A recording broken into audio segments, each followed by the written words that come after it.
So Mike D'Antoni, the evil offensive genius that he is, decided to put James Harden at the point guard position, which makes sense because Harden's always been a really good ball handler and playmaker as well as a fantastic scorer.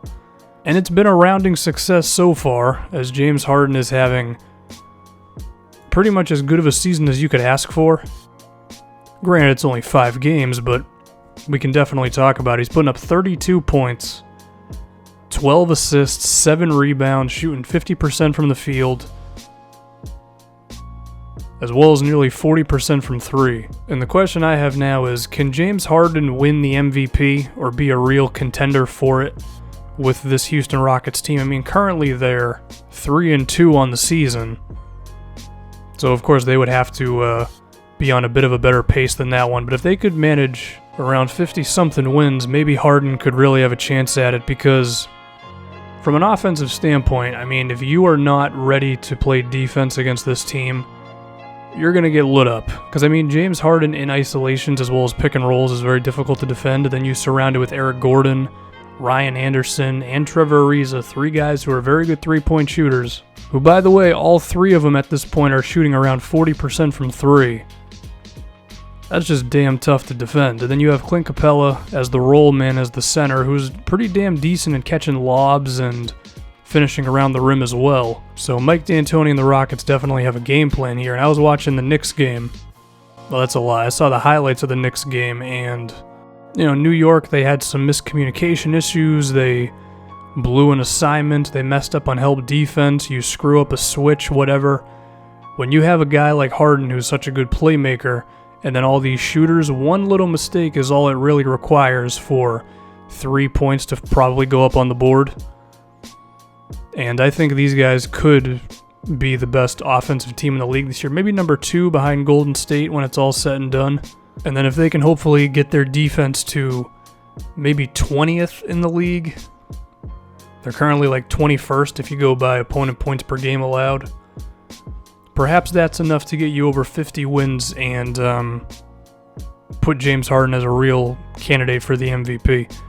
And what's interesting about these guys is, like, yeah, it's not the most complex offense in the world. A lot of the time it's James Harden pick and rolls or James Harden ISOs. But when I watched the Knicks game, there were some moments of, like, some more dynamic offense. Like, there was some floppy sets that resulted in, like, Eric Gordon running around screens, or Ariza moving around screens, or even James Harden, because even if he's not open initially, he can then create more offense from that. This is just a testament to how good James Harden is, to where he can play on ball, he can play off ball, you can run pretty much any set for him, and even if it doesn't work out, like if he's not open after running around screens for a three-pointer or something, he can still just go one-on-one, or you can just get a screen and he can do his thing. But I think the other interesting thing with the Rockets is, like, how many just quality role players they have. There's Nene, who can back up Capella. I mean, Nene's not going to do much defensively, but in terms of finishing around the hoop and sometimes even posting up, he's still pretty okay. He's basically the Eric Gordon of centers. And I think that's something to have 2 centers who can run a pick and roll with James Harden and actually be okay. I mean, Clint Capella nor Nene are Dwight Howard when he was really good with Houston, but still, having 2 guys who are competent offensively as big men, that is a nice thing to have for James Harden. Also, and I'm very happy with this one, KJ McDaniels has actually gotten minutes for the Rockets, and he's been good. He's an athlete. Hopefully the three-pointer comes along. I don't know if it will, because that was never his calling card, but in terms of running up and down the floor, being a fast break target for James Harden, as well as a defender, he's pretty good. Montrezl Harrell is another guy. He was considered, someone who was a hustler, someone who could just be a presence down low, grab offensive rebounds, finish well around the rim, draw contact, get to the free throw line. He's putting in a nice 15 minutes per game. Also, Sam Decker, who may have looked like an idiot when he fell down and the ball hit him in the face, and he's going to be the Shacking a Fool champion for this season already. But he's putting up like 6 points a game on 45% from the field in like 15 minutes a game. He seems like a guy who can be a defender just because he's friggin' tall. And hopefully the jumper comes around. So, like, Houston just has a lot of guys. They got a lot of guys who are pretty decent, can do some things well, And then, of course, you got that starting lineup with all the shooters around James Harden. And I think not only is that good because you just have a lot of good players, but also if someone gets injured, someone could step in and I think you'd be okay. Unless it's James Harden, of course, then you're screwed. But, like, you know, if KJ McDaniels goes down, Corey Brewer can step up because they're basically the same player. If Nene goes down, well, you still got Capella for your starting spot. If Capella goes down, Nene can still be a not bad replacement. And these are the type of things that matter over an 82-game season because, of course, someone's going to get hurt. Someone's going to miss a few games, so it's always nice to have a replacement who can actually do something. We also got to remember that Patrick Beverley will be coming back soon. That'll provide them, of course, with a defender, someone who can somewhat dribble the ball and hopefully be okay from three. And again, you know, if Harden wants to win the MVP, you got to get 50-plus wins and maybe like the 2 or the 3 seed.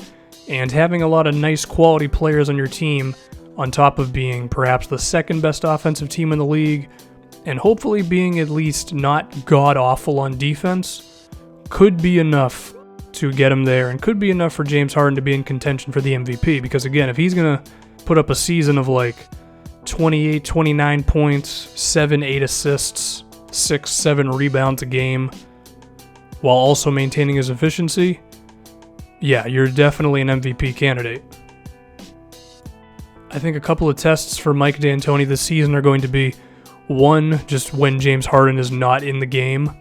I would imagine you'd have to have either Eric Gordon or Ryan Anderson in there when Harden's not in because you need somebody who can put some points up. But I think it's going to be a challenge for D'Antoni to figure out when to really take him out because if you're playing him about 36 minutes a game, that's still 12 minutes that he's not playing, and you have to get at least some decent basketball in those minutes. So it's going to be interesting to see like when D'Antoni chooses to take him out because against certain teams, it's a little easier because they might not have as many starter caliber players. But against some of the better teams in the NBA, you really got to pick and choose when Harden's not in that game because if Harden's not in the game but the second best player on the other team is in the game and he's like really good, maybe like a CJ McCollum sort of deal, that's when your coaching and your substitutions are really going to be tested. Now that also leads to what could Houston potentially add? They could add a ball handler who can take some pressure off of Harden. Of course, Patrick Beverley is coming back, but even then, he's not a real offensive player like that. And they tried that last year with Ty Lawson, and that's been like the one thing they really needed to add for a while now that they haven't been able to do. If someone becomes available, if a point guard becomes available via trade, I think you should definitely jump on that.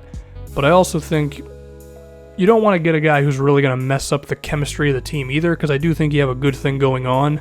You want a guy who can fit into the mold of the team in the sense of like, let James Harden do his thing, but then when James Harden's not in, you can also dribble the ball and be a ball handler and get some offense going for this team as well. I also believe that if a power forward or a big man who's pretty good defensively becomes available, I think they might have to jump on that. Perhaps somebody who could play some help defense and provide you with pick and roll defense and maybe just play some better defense than like a Nene can, maybe. Because then, as good of an offensive team as you are, at certain points like you're going to have to play defense. And if you can at least acquire a couple of dudes who can do that around Harden and what they got going on, you know, Beverly's coming back, Ariza's still all right. You got KJ, Corey Brewer can play some defense. If you added one other guy, you know how they added Michael Beasley in the past to play the power forward spot? Like Michael Beasley, but not Michael Beasley because, of course, he can't play defense. But someone who can play that same position and provide that sort of stuff for you. I said defense like 9 million times there. Just an idea. But still, I think Houston has a very good thing going on at the moment. They're 3-2, so it's not like they're lighting the world on fire, but I do think this team has a chance to go on a run. I think James Harden has a chance to be the MVP, or at least a legitimate candidate, because, of course, he's just putting up a hell of a season, but also this is a really deep roster. And that's the sort of thing that leads to a lot of regular season wins, because when other teams are banged up and guys are tired and guys missing 3 weeks, same thing happens to these guys. They might not be in as bad of a spot. And I do think they also have a couple trades to make. At least one to get a defender. Beverly's coming back. I'd say they're pretty good.